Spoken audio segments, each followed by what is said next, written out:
여러분, 참 예수님,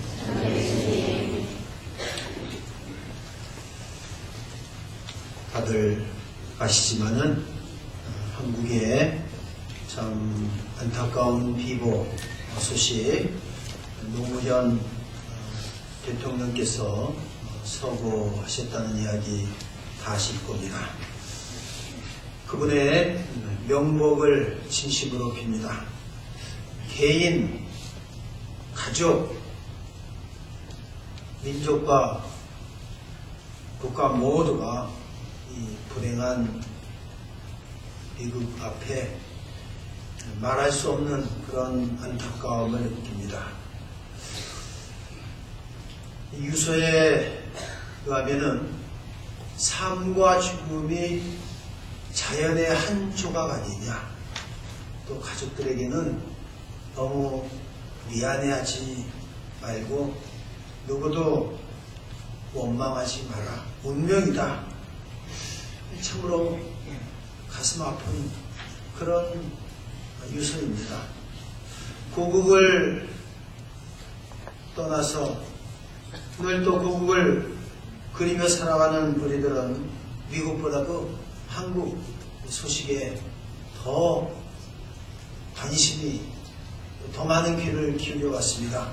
왜냐하면 우리가 태어나고 또 자란 곳이기 때문에 당연한 것입니다. 한국 현대사의 비극 중 하나는 퇴임한 대통령 치고 불행하지 않은 대통령이 없었다라고 하는 거예요. 동시에 국민을 통합하고 하나로 이끈 그런 대통령이 없었다라고 해요.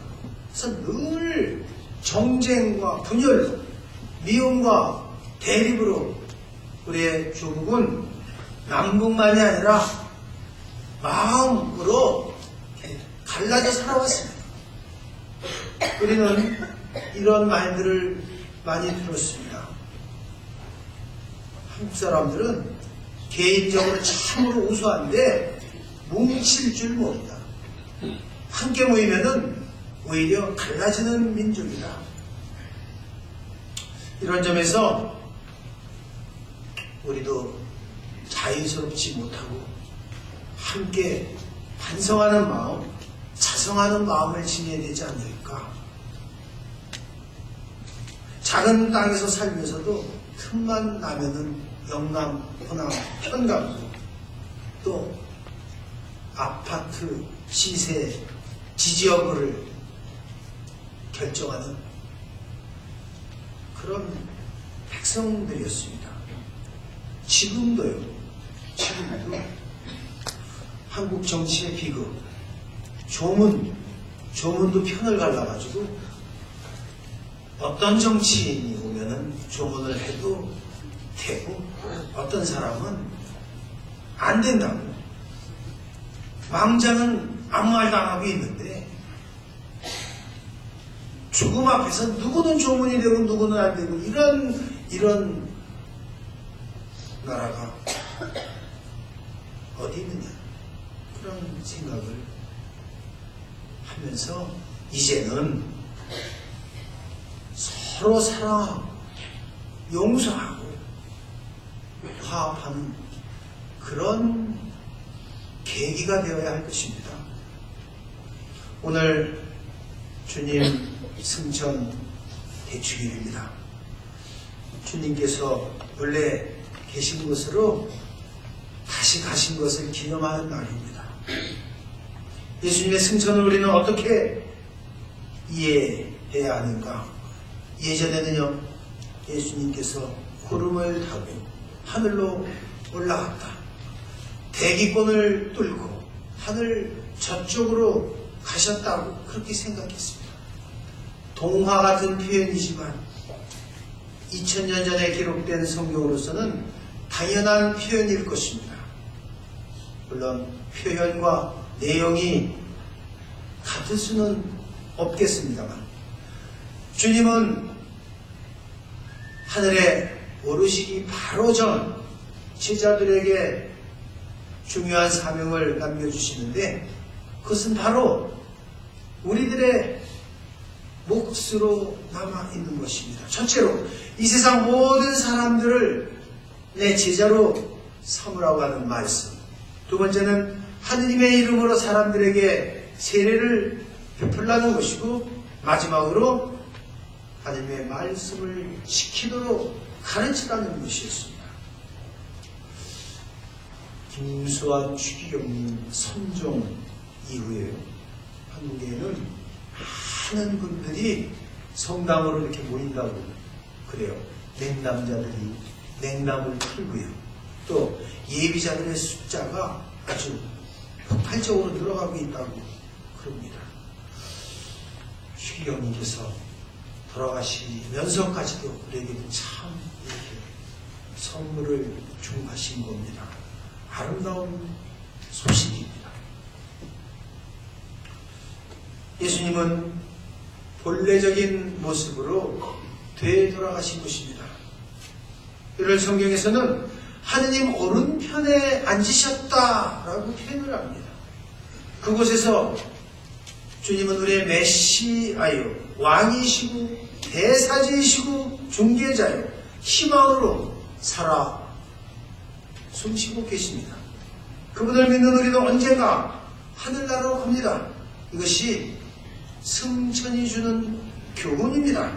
때문에 우리는 지상 것에 너무 연연해서는 안 됩니다. 지나친 욕망에 정신을 빼앗겨서도 아니 됩니다.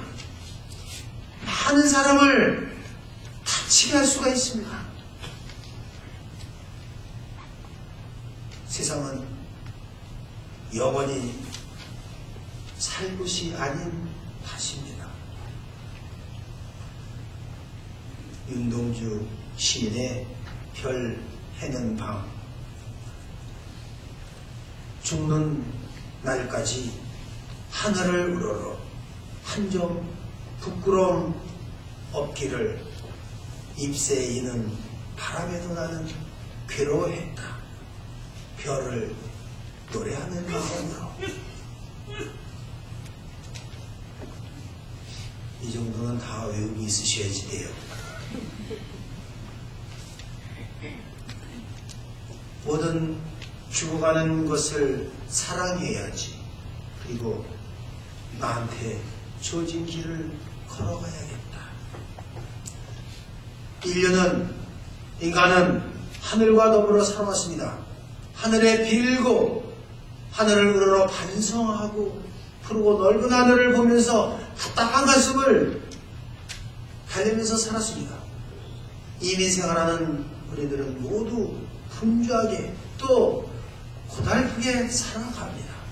하늘을 우러러 생각할 여유도 없고 이웃을 본래 그대로 바라볼 겨를도 없습니다. 이때 주님 승천되시기는 그런 삶이 운명의 전부가 아님을 깨닫게 해주는 것입니다.